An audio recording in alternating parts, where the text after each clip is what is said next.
Hey guys, how's it going? Welcome back to the Simply Fitness podcast. So today we're going to dive deep into a nutrition topic, something that I personally use and something that I get a lot of questions on from people. You see a lot in the news, on social media. So I wanted to really dive deep into intermittent fasting. What exactly is it? What are the researched benefits of intermittent fasting? And why I enjoy intermittent fasting and how you can incorporate intermittent fasting into your nutrition program. So let's get down to business right from the beginning here and go over what exactly is intermittent fasting. What exactly is it and what does it entail?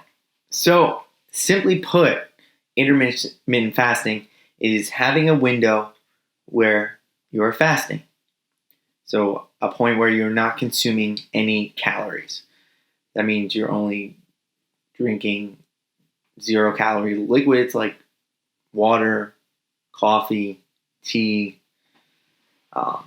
You'll see some people who say you can have, diet drinks because they don't have any calories. That's up to you. Haven't seen much research on how that affects your fast, but pretty much you're not consuming any calories within that window. And then you have a period where you are consuming your calories. So let's break it down simply here. 24 hours a day, there's a 12-hour window where you're not eating, and then there's a 12-hour window where you are eating. That's where you get all your calories in that window. The idea behind intermittent fasting is that it helps control when exactly you're eating. It gives you that window. If you have a smaller window, you're less likely to overeat. So it's going to help you put your body in a state of fat loss so you can help yourself lose weight. That's the idea behind it for weight loss. Overall, though, there are some researched benefits for fasting. So the initial reason why intermittent fasting became a thing was more for those benefits of fasting. That fasting has been shown to have benefits, so can we have it in shorter windows and still be able to get some of those benefits? So let's dive a little bit more into what exactly those benefits are and what research has said or what we think happens when we do intermittent fasting. So one researched topic behind intermittent fasting is that it decreases insulin levels. So in your blood, when you are intermittent fasting, it actually helps you decrease your insulin levels, which helps you burn fat. As well as intermittent fasting can potentially reduce inflammation, oxidative stress. In some research studies, it's been shown to do that, which will be great, to help keep that body running efficiently, which is one of the main selling points that most people give when they're talking about intermittent fasting is that it helps inflammation. And that's why a lot of people with certain diseases are told, hey, try intermittent fasting by their doctors or medical professionals, because it can help them potentially reduce that inflammation. As well as it's also been shown to improve numerous factors such as blood pressure, triglyceride levels, cholesterol levels, all which are health markers. Lower those levels are, the healthier you are in your body. So the less hard your heart needs to work, the more efficiently your body is running, the healthier your arteries and veins are, hopefully keeping you healthy and living a long life. As well as an interesting one here is that it's been shown to increase BDNF, which is brain-derived neurotrophic factor. Big word. We won't get into what exactly BDNF does, but it is a brain hormone, and it affects a lot of different brain functions, and it has been shown to be a major factor in a lot of neurological diseases and brain issues. So things like Alzheimer's, dementia, things like that. As we get older, our body starts to wither, to decline. With increased BDNF, it helps you keep that cognitive function as high as possible with that. So a lot of research has been going into lately with nutrition and how can that affect your BDNF and your brain function, especially when it comes to Alzheimer's, Parkinson's, and dementia, especially as the population ages there. So those are the research benefits of it. You can find peer-reviewed articles that have researched intermittent fasting in different windows and that have seen these benefits. Obviously, research is still being done. The verdict is not out on this yet. We don't know exactly all the benefits of intermittent fasting, but these are just some of the benefits that we've seen so far. So why do I like intermittent fasting? So this is a study, N=1. This is my personal beliefs on why I like intermittent fasting and why I believe in it and why I do it on a very regular basis. First, it builds flexibility within my diet. So having a specific window from when I eat, when I don't eat, really helps me in my mind kind of structure that. So in the morning, so I'll break down my window. My window is usually around 8, 9 o'clock. Stop eating. Don't eat until about noon to 2 o'clock, depending on the day. So that gives me a 12 to 16 hour window there where I'm not eating. That gives me a lot of flexibility when it comes to the meals that I can have, the foods that I can eat, and the ability to go to maybe more social events and go out to eat in restaurants, things like that, and not have to worry exactly about my calories. I found with me, the less meals that I have, the better I function, the better I feel, and the less decisions I have to make. I find that decision fatigue for me is a big factor when it comes to keeping my nutrition on point. Once I hit a certain point in the day when I'm deciding things, it just goes downhill. I go straight for the easiest options. If there's, snacks like a bag of chips or, a restaurant on the way home, like fast food, I'd be more inclined to do that than maybe make a salad or cook that chicken and, or steak that I have in the fridge. So it just helped me keep that flexibility in my diet to allow for some more higher calorie meals. As well as that kind of goes into the second reason why I like those larger meals. I've tried smaller meals. I've had 4 or 5 meals a day. It just didn't work out for me. It was a lot more work than what I wanted to put in. I like those, having bigger meals. I like having a full plate, eating everything on it. That's just me. That's what I enjoy. So I like having those 2 meals. So having those larger meals, having that window where I'm eating all my calories, it allows me to have, 750 to 1,000 calorie meals easily because I'm only having 2 meals a day and any potential snacks or anything like that. And more of a anecdotal thing here is that I found that actually not eating breakfast, so my fast goes till midday, so not eating till about midday has actually helped me clear my mind a little bit better, helps me think a little bit better, get more work done, and become more creative in that sense. So I tend to just think better without, food in my stomach. It gives my body time to that, I'm not digesting, I'm just eating, I'm just drinking water, having a coffee or a tea in the morning. And it just helps me focus, keep my mind ready to go. I sometimes even get my workouts done while in my fast.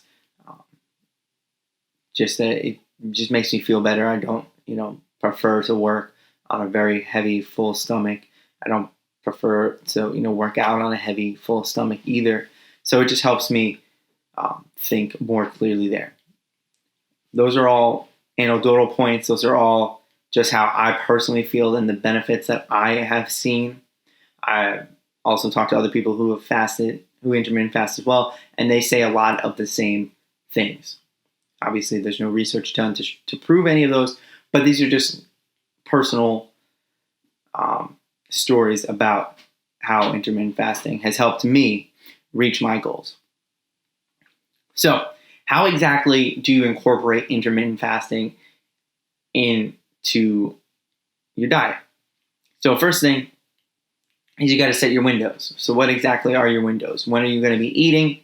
When are you going to be fasting?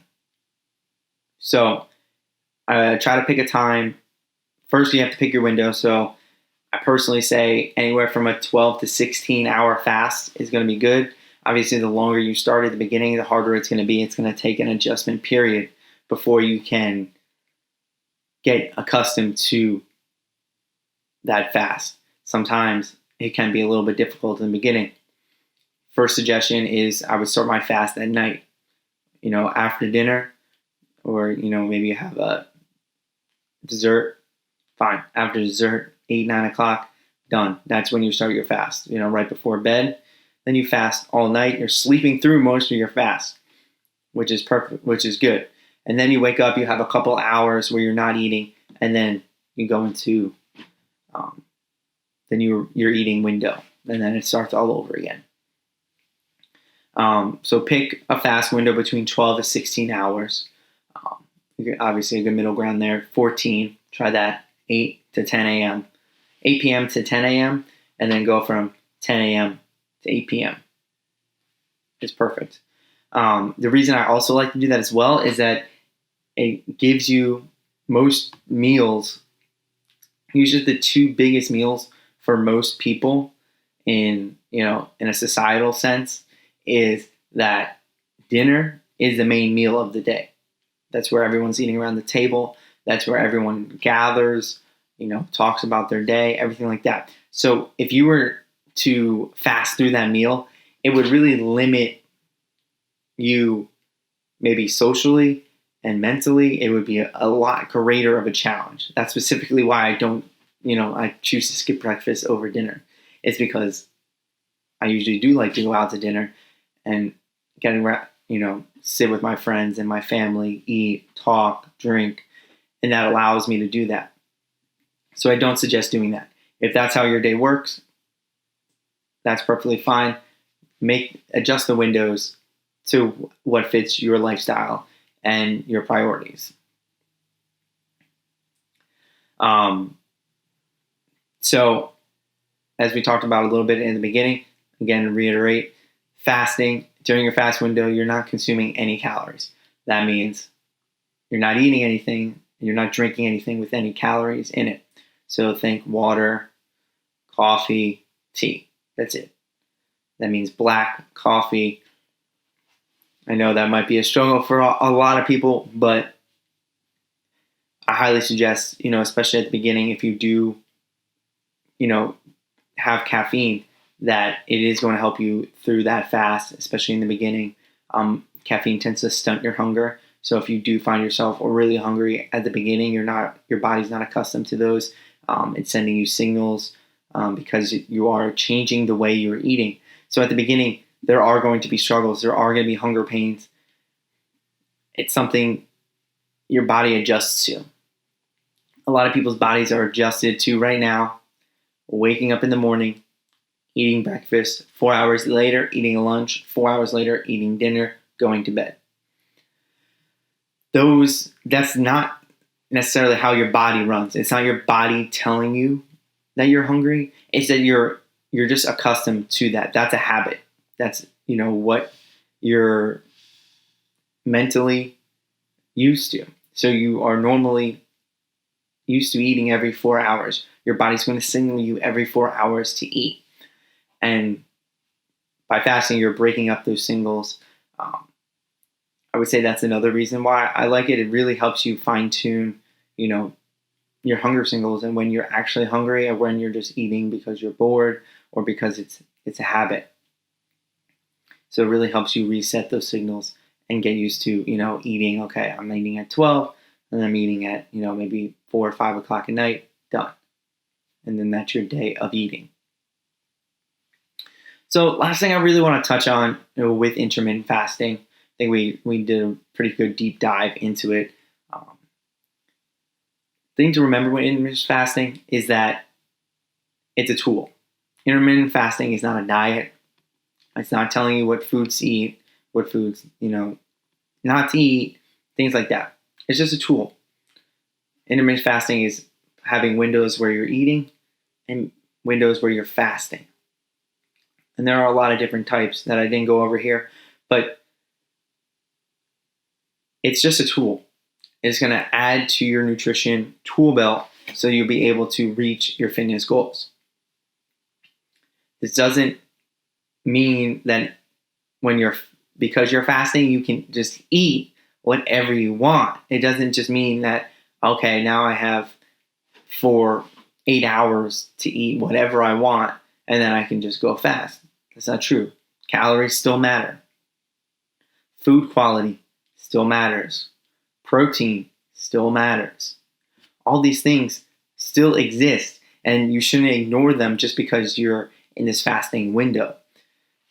I think that's a big thing that people think, that just because you're fasting means that you can just, eat McDonald's all day and be perfectly fine, lose weight, be healthy. It's not true. You still need, to be looking at your calories. You still got to be, making sure you're getting enough protein. You still got to make sure that your food quality is high. So that's something you consider, that intermittent fasting is not the end all be all. It's just a strategy and a tool to use to help you get further to your goals. This doesn't mean you should exclude, all the calorie counting, things like that. You can do that on top of this, adding in intermittent fasting as part of your success strategy towards reaching that fat loss goal. If you do have any more questions about intermittent fasting, you want to, help, set up an intermittent fasting, learn a little bit more about those protocols and everything like that, shoot me a DM on Instagram, send me an email. They're both in the link below in the show notes.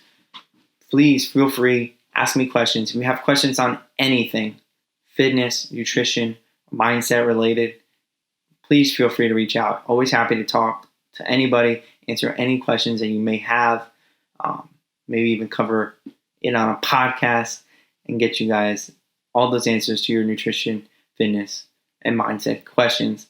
There's a lot out there and a lot of misinformation. Let's weed through it together. Hope you all have a great day. Keep getting after it.